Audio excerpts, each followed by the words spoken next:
کل ایک تبلیغی جماعت کے ایک پڑھے لکھے تھے ماشاءاللہ، اچھی عمر تھی ان کی، وہ آئے ملنے کے لیے، انہوں نے نکاح ہی نہیں کیا، اتنا ٹائم گزر گیا نا. میں نے کہا حضرت آپ کہہ رہے ہیں وہ دین کی خدمت وغیرہ وغیرہ وغیرہ، تو پھر کہہ رہے ہیں رشتہ نہیں مل رہا کیونکہ مجھے ڈاکٹر لڑکی چاہیے، وہ کوئی عالمہ چاہیے، پتہ نہیں ڈاکٹر چاہیے. میں نے کہا آپ تبلیغ میں وقت لگاتے ہو، آپ کہتے ہو ہمارا اصل مقصد دین کی خدمت ہے، یہی ہے نا، ہمیں اللہ نے پیدا کیا دین کی خدمت کے لیے، بیت الخلاء جانا یہ ہماری ضرورت ہے، کیا خیال ہے؟ اور اللہ بھلا کرے آپ کا تجارت ہماری ضرورت ہے. تبھی کہتے ہیں نا بیت الخلاء سے دل تھوڑی لگاتا ہے، جاتا ہر ایک ہے لیکن دل نہیں لگاتا، وہاں باہر نکلنے کی کوشش کرتا ہے. یہ ان کی غلط فہمی تھی، ہمارے ہاں باہر نکلنے کی کوشش نہیں ہوتی.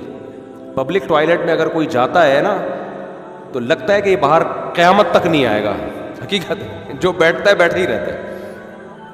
وہ گرین بس کے بارے میں سنا ہے، لاہور میں ایک بندہ بیٹھا تو اسی میں بیٹھا رہا ہے، وہ کہہ رہے اے سی کے مزے آ رہے ہیں یہاں پہ ہمیں. تو میں نے کہا ایسے ہی یاد رکھو، نکاح کا بھی ایک مقصد ہوتا ہے، وہ مقصد ہے گھرداری، اولاد، نسل. اس کا ڈاکٹر سے کوئی تعلق بولتے کیوں نہیں ہے. ڈاکٹر کا مقصد ہے علاج، بیوی کا مقصد علاج نہیں ہے. آ رہی ہے بات سمجھ میں؟ آپ یہ کہہ سکتے ہیں کہ ایجوکیٹڈ لڑکی ذرا پڑھی لکھی ہوتی ہے تو وہ تو بہت ساری ایجوکیشن ہے، پھر ڈاکٹر کی پخ کیوں لگا رہے ہو اس میں؟ وہ تو ایک عالمہ بھی پڑھی لکھی ہو سکتی ہے، ایک انجینئر بھی پڑھی لکھی ہو سکتی ہے، کسی نے بھی ماسٹر کیا ہو پڑھی لکھی ہو سکتی ہے. یہ ڈاکٹر کی جو پخ لگائی ہے نا، یہ بے وقوفوں والی باتیں ہیں، پاگلوں والی باتیں ہیں، لیکن نہیں سمجھ میں آ رہی لوگوں کے. تب یہ میں نے کہا 30 سال کے ہونے والے ہو، 30 سال کے ہونے والے ہو اس چکر میں کہ ڈاکٹر چاہیے ان کو. تو بس یہ ماحول نے الو بنا دیا لوگوں کو.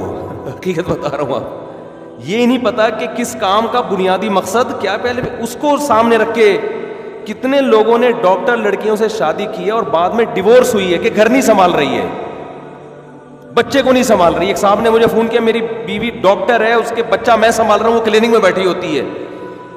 اور ڈاکٹر لڑکیاں بھی فون کر رہی ہوتی ہیں کہ ہم کلینک میں بیٹھے ہیں، بچہ پیدا ہو گیا، سنبھال ہمارا میاں آ رہا ہے، اس کو غصہ آ رہا ہے، اس کو وہ کہہ رہا ہے گھر میں آ کے بچہ سنبھالو. تو کہہ رہی میں نے بچہ سنبھالنا تھا تو میں MBBS کر کے تو میرا تو ضائع ہو گیا.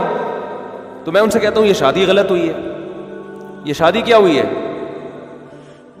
اس میں سوچا ہی نہیں گیا کہ ڈاکٹر سے شادی تو کر کیوں رہا ہے.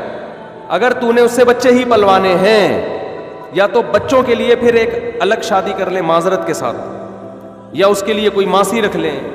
تو یہ کام کرنے سے پہلے سوچ ہی نہیں رہے ہوتے کہ میں یہ کر کیوں رہا ہوں.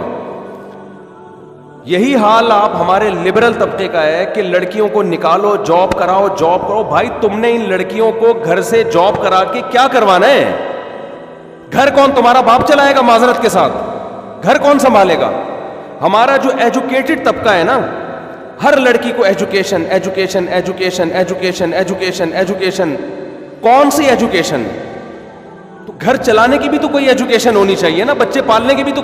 اس کی طرف کسی کی توجہ نہیں ہے، وہ ہے ہی نہیں ڈکشنری میں. گوروں کو دیکھ لیا، وہاں ہر لڑکی جاب کر رہی ہے، کما رہی ہے. آپ نے بھی ہر لڑکی کو گھر سے باہر نکالا. اس کے سائیڈ افیکٹ پہ آپ غور کرنے کے لیے تیار ہی نہیں ہے کہ جب یہ لڑکیاں گھروں سے باہر جاب کریں گی تو گھر کون چلائے گا؟ میرے بھائی گھر بھی تو چلانا ہے. گورے کا تو گھر ہی نہیں ہوتا، اس کو ٹینشن نہیں ہے. یا تو آپ اس نظام پہ کمپرومائز کر لیں، آپ ذہنی طور پہ تیار ہو جائیں. تو جو گورے کا نظام ہے جس کے نہ باپ کا پتہ نہ ماں کا پتہ، ہم بھی وہی کلچر لانا چاہتے ہیں کہ ہمارے بچوں کو اپنے باپ کا پتہ مستقبل میں نہ ہو. پھر آپ نکالیں ان لڑکیوں کو گھر سے باہر. بہت مشکل ہے بات سمجھانا. ہر لڑکی کو آج جاب کے لیے گھر سے نکالا جا رہا ہے کہ نہیں جا رہا؟ کہتے ہیں جاب لڑکیوں کا بھی بیسک حق ہے جیسے مردوں کا ہے. یہ دعوت ہمارے لبرل طبقے میں یونیورسٹیوں میں بہت چلائی جا رہی ہے. ٹھیک ہے آپ نکال لو. دو بڑے نقصانات اس کے سامنے آئیں گے جن کی طرف ہماری اسمبلیوں میں بیٹھے ہوئے لوگوں کی توجہ نہیں ہے. پہلا بڑا نقصان تو گھر کا سیٹ اپ تباہ و برباد. گھر گیا تیل لینے، سمجھ رہے ہو؟ گھریلو سسٹم ختم. جب صبح بیگم بھی جاب پہ جا رہی ہے، آدمی بھی جاب پہ جا رہا ہے، تو وہ گھر تھوڑی، وہ تو رات کو ملاقات کے لیے ہوٹل لے لو کرائے پہ نا. ادھر مل جاتا ہے، ادھر کینٹ اسٹیشن پہ سستے میں مل جاتے ہیں کمرے، وہ لے لو. خام خامے یہ 1-1 کروڑ کے گھر لے کے تم نے کیوں رکھے ہوئے؟ اور ذرا آپ اچھے ہیں تو ادھر صدر میں اچھے ہوٹل ہیں، 4 اسٹار 5 اسٹار. ادھر آپ رینٹ پہ کمرہ لے لیں. آپ کہہ سکتے ہیں مہنگا پڑے گا, لگژری کتنا ہوتا ہے آپ یہ بھی تو دیکھو نا, ہوتا کتنا خوبصورت, بٹن دباؤ فوراً سارے کام ہو رہے ہیں. تو تھوڑا سستا لے لو آپ, لیکن ہے ٹھیک ہے, یہ بیان کے بعد انشاءاللہ. تو یہ جو ہے نا گھریلو سسٹم کیا ہو رہا ہے بہرحال تباہ. ایسے ایسے میرے پاس کیس آ رہے ہیں نا, میں تو زیادہ بیان نہیں کرتا کہ برائی کو بیان کرنے سے برائی مزید پھیلتی ہے. اللہ معاف فرمائے جو ہو رہا ہے. میری وائف دفتر میں جاتی ہے, لوگ بتا رہے ہوتے ہیں کہ دفتر میں اس کا آنکڑا ہو گیا کسی, جب وہ 20 قسم کے دفتر میں ہینڈسم لوگوں کو دیکھے گی, آپ کے اندر ذرا سی کمزوری ہوگی نا, یہ کمزوری بہانہ بنے گی کسی مرد سے تعلق قائم کرنے کا. اس کو آپ کی شکل پسند نہیں آئی, وہ کہے گی وہ والے کی شکل زیادہ اچھی ہے. اس کو آپ کی مالی حیثیت میں تھوڑی سی کمی ہوئی تو وہاں ایک وسیم بیٹھا ہوا ہے, وہ کہہ رہا ہے میرے پاس پیسہ زیادہ ہے, میں گاڑیوں میں گھماؤں گا آپ کو. اس کو آپ کا مذہب پسند نہیں آ رہا, وہاں ایک بندہ بیٹھا ہے جو لبرل ہے, وہ مذہبی پابندیوں سے آپ کو کیا کرے گا, آزاد. اور اگر وہ عورت مذہبی ہے تو وہ اس کو لبرل میاں پسند نہیں آ رہا, دفتر میں کوئی داڑھی والا بیٹھا ہوا ہوگا, اس کی طرف مائل ہونا شروع ہو جائے گی, یار یہ مجھے پردہ کرائے گا. نتیجہ کیا نکلے گا, گھریلو نظام تباہ.